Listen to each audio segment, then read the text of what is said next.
Bom, a Cultra já existe há alguns anos. É uma associação cultural que este ano decidiu organizar um conjunto de iniciativas comuns, agrupadas em torno deste lema, Abril é agora,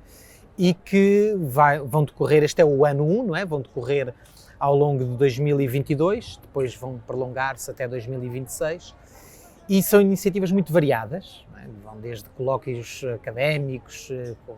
exposições itinerantes, vamos ter um arraial também do dia 24 para o dia 25 de Abril, vamos ter peças de teatro, debates de Abril que vão às escolas justamente e vão a coletividades e outras iniciativas que se vão juntar durante o processo. Porquê que sentiram esta necessidade de criar estas celebrações que são no fundo paralelas às institucionais que conhecemos, que terão início também dia 24 de março? Como é que surge esta vontade e porquê? Bom, ela surge no âmbito da Cultra, que reúne muitas pessoas, historiadores, académicos de outras origens, gente da cultura, e entendemos, não são comemorações que são contrapostas de todas as comemorações oficiais terão o seu lugar. Estas são comemorações de esquerda, que procuram afirmar o legado da resistência política na luta contra a ditadura, o lugar da guerra colonial, do anticolonialismo também no momento final do derrube do Estado Novo e também do processo de luta política, de combate, de abertura de horizontes que Abril significou. E nessa medida, falar de Abril hoje é também recordar as lutas pelo socialismo, as lutas pela emancipação que foram feitas durante aqueles anos e que algumas continuaram por cumprir e outras marcaram a realidade política hoje. E eu creio que este tipo de iniciativa em torno deste olhar sobre o 25 de Abril, naturalmente não vai ser feito por outro tipo de organizações, as comemorações oficiais vão ser muito importantes, mas naturalmente terão uma intenção institucionalista e de busca de algum consenso em torno do 25 de Abril e nós vamos procurar aquilo que o 25 de Abril trouxe à sociedade portuguesa, mas também as fraturas, os conflitos, as disputas que Abril suscitou e que estão aí também ainda hoje. São temas que têm sido deixados excluídos nas comemorações. De alguma maneira. As celebrações, as comemorações, assinalar datas, têm uma profundidade muito maior do que propriamente, e com a pandemia nós percebemos isso, a ausência de ocupar o espaço público com movimentos sociais cria, acho eu, no futuro vai criar ausências que podem ser muito prejudiciais e nós percebemos isso numa série de lutas que nos foram impedidas de podermos marcar o espaço público e lembro-me, por exemplo, estou frequentemente na Madeira por trabalho e a Madeira é um território que não comemora oficialmente o 25 de Abril, não há essas comemorações. Então isso acaba por se perceber que esta memória do 25 de Abril, do que são essas comemorações, para o resto do país acaba por ser muito um sítio que acontece em Lisboa, no Convento do Carmo, como se fosse uma coisa, porque de facto o país é muito mais do que isso e Abril ainda não chegou a todo lado, não chegou mesmo. E, portanto, conseguir criar, assinalar esta data, não apenas num único dia, mas durante vários anos, que acontece em vários sítios, de várias formas, com várias expressões, seja em debates nas escolas, mas que tudo ajuda a criar outras narrativas daquilo que é a narrativa principal e institucional, não é? E que ajudam a que todas as populações sintam que aquela é também uma memória sua que devem reivindicar, que não fica sobre a alçada de ninguém, portanto, é nossa também. Neste ensaio que o Miguel falava, este ensaio de um novo modelo de sociedade que se tenta e que depois há grandes disputas e que ganha a sua dinâmica própria, mas são coisas que não podemos perder, nomeadamente as comissões de moradores, as comissões de trabalhadores, desafios que hoje em dia, enquanto jovens trabalhadores, entendemos que há um modelo neoliberal que nos tenta individualizar e nós esquecemos do que foram alguns ensaios no sentido coletivo de podermos encontrar essa força. Então voltar a resgatar essa memória e de um ponto de vista geracional mais novo, de que também é nosso, eu acho que é profundamente importante e não sei se celebrações institucionais o conseguem fazer de forma tão presente e tão, às vezes, pouco institucional, como na verdade o 25 de Abril também deve ser, porque ele é nosso, é meu, é teu, é nosso, e isso é muito importante. Quais é que são os ideais de Abril agora e devem ser um guia para quê? Neste momento, quais é que são as prioridades pelas quais devemos lutar, inspirando-nos em Abril? Desde logo, acho que vivemos tempos que são desafiantes e que são sem precedentes, não é? Nós imaginamos uma iniciativa de celebrar Abril durante todos os dias do ano, num ano em que pela primeira vez temos uma representação antidemocrática e que se assume contra os valores de Abril, com representação na Assembleia da República. Isso acho que é desde logo um desafio que é preciso perceber e resgatar Abril todos os dias da nossa vida e resgatá-lo em todas as nossas ações diárias,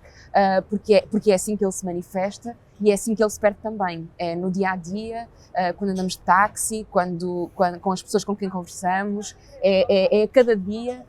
que nós conseguimos encontrar ou não Abril, e é nesse momento que o perdemos ou que o podemos resgatar. E essas forças antidemocráticas, com essa representação, abrem uma porta para dar uma legitimidade a vontades e vozes que nas últimas décadas não pensámos ter possível, e dão legitimidade a pensamentos e a opressões que achávamos que já estavam conquistados e que não voltaríamos para trás. Quer dizer, as lutas que se fizeram durante aquele período, que nós chamamos 25 de Abril, que é muito interessante, nós chamamos um dia, um período de quase 2 anos de lutas, não é? Porque estamos a falar da Revolução. E essa Revolução foi, como há pouco eu dizia, foi sendo apropriada e recordada de uma maneira, como se diz hoje na linguagem das redes sociais, complicada. Teve momentos. Lembramos que em 2004 as comemorações oficiais do 25 de Abril tinham cartaz a dizer 25 de Abril é evolução. E depois houve até alguns deles em que se foi lá colocar o R em falta. E, portanto, a dimensão revolucionária do 25 de Abril teve muito de promessa que ficou por cumprir, de sonho, naturalmente, e teve outros elementos que ficaram, inclusivamente, plasmados na Constituição de 76. Portanto, fazem parte de um processo de disputa histórico, muito condensado no tempo, e que, se nós hoje quisermos compreender aquilo que é escola pública, aquilo que é saúde, o Serviço Nacional de Saúde, é antecedido, a sua institucionalização é antecedida de lutas populares muito fortes para afirmar esse direito. Aquilo que é o direito à habitação, um direito constitucionalmente consagrado, e sabemos das dificuldades que hoje esse direito, tanta gente ainda enfrenta para poder usufruir dele. Os direitos laborais, a generalização das férias pagas, a institucionalização do salário mínimo, a vida digna, porque para muita gente foi isso, para muitas mulheres, para muitos homens, foi o reconhecimento do seu trabalho como trabalho, foi uma vida digna. Isso foram lutas que ficaram, de alguma maneira, em aberto e que, durante as últimas décadas, e se quisermos agora falar de hoje, nos últimos meses, anos, estão aí enquanto elemento de disputa e ameaçadas. Está ameaçado a dimensão do trabalho, e vimos como esta pandemia afetou de maneira desigual as pessoas. E está ameaçada por uma ascensão de uma extrema-direita em que Deus, Pátria e Família é resgatado e reconfigurado e apresentado à sociedade portuguesa. O discurso de Salazar de afirmação e glorificação do Estado Novo volta de uma forma que diríamos há alguns anos atrás mais ou menos inesperada. O discurso que Marcelo Rebelo de Sousa faz, eu creio que é importante, mas que é limitado. Desde logo porque na sua posição eu creio que não deveria apenas ter ficado no discurso. Ele tinha instrumentos políticos de pressão ou de ativação de processos para que se possa avançar, desde logo com um conhecimento partilhado e comum sobre este passado. Há muito a fazer sobre isso, quer numa dimensão de arquivos, quer na dimensão de trabalhos académicos sobre o assunto, com colegas e com universidades, com centros de investigação africanos, e não só, naturalmente, mas desde logo com esses. Há trabalhos de musealização a serem feitos, é preciso Portugal enfrentar essa questão de saber se quer mesmo efetivamente um museu da descoberta ou das descobertas, como se dizia. E com esse nome, sobretudo, é a continuidade deste tipo de representações do passado que queremos, ou queremos de facto enfrentar estas questões de uma outra forma? Desde logo, brevemente, já está anunciada até a data, há um painel, uma conferência internacional sobre feminismos e estes debates e como é que o feminismo é totalmente importante nesta questão. O feminismo em que me revejo é um feminismo que é anticolonialista, anticapitalista, interseccional e só assim é perfeitamente possível dar o passo em frente que falta dar, e há bocado perguntavam-me o que é que está ainda por cumprir e não só os direitos iguais, que muitos deles começam por decreto, mas que precisam de várias décadas para se alterarem mentalidades. É mais fácil alterar-se a moeda num país, é mais fácil um país sair da União Europeia, mesmo com todo o rebuliço que isso provoca, é mais rápido e mais fácil do que mudar mentalidades que são estruturais. E aquilo que sinto é que o passo que é necessário dar é não só no acesso a esses direitos iguais, mas mais, porque esses direitos iguais são o princípio, acho eu, daquilo que nós queremos e que é preciso. Há uma série de temas e de camadas que, por ocasião de 74, sempre existiram, mas que não estavam na ordem do dia. Há uma série de pessoas e de formas de ser e de se sentir que sempre existiram, mas que não eram mesmo faladas e que não tiveram esse espaço, porque, enfim, a vida é também as suas circunstâncias e, portanto, ainda não tinha esse espaço. Mas em 2022 é preciso que haja esse espaço e o mundo transformou-se muito. As pessoas, hoje em dia, não só com assinalar recentemente o casamento homossexual, mas toda a questão LGBT, toda a forma de um feminismo interseccional que consegue compreender que não há luta feminista se não for anticapitalista, que compreenda que a luta pelas mulheres é também porque as mulheres, e com a pandemia percebeu-se que são as mais afetadas e, portanto, é preciso alterar estruturalmente tudo isto, nomeadamente um grande desafio que temos pela frente, a começar desde já e que precisamos de enfrentar e que era um desafio que não tínhamos em 74, que é as alterações climáticas, que vai ser muito maior do que esta pandemia. Vamos ser devastados e devastadas completamente, desde postos de trabalho a formas de vida, a saúde, e se não enfrentarmos todo esse desafio e não enfrentarmos também o capital associado a esse desafio, que é quem mais ganha com isso,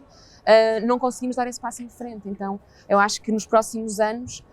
e o que é interessante, pensou nesta iniciativa que aqui colocamos, é que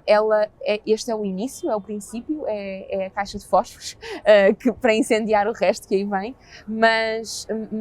ela está em construção. E depois, o que acho que é importante é termos a capacidade de construir uma sociedade com trabalho digno, com condições para que os artistas possam, de alguma forma, ter tempo e capacidade de pensar naquilo que nós, com a espuma dos dias, não conseguimos pensar. Eles são quase como uma cenoura à frente do burro, que nos vai dizendo: olha que isto está a acontecer, olha, ainda não pensaste sobre isso, mas olha isto, e olha aquilo. E isso implica ter espaço para a inutilidade, para o erro, para o que não corre bem, porque só assim é que se consegue caminhar e descobrir coisas novas. Vamos ter, por outro lado, e este é outro elemento, vamos ter aquilo que também já aconteceu no passado e que creio que voltará a acontecer agora neste 25 de Abril, eventualmente nos próximos, que é a tentativa de confundir Abril com Novembro. E isso é muito típico de uma certa direita, quer dizer, o CDS já o tentou, setores do PSD o tentaram, há pouco tempo a Iniciativa Liberal também o tentou, comemorar o 25 de Novembro como a data da democracia portuguesa. Isso é um erro histórico,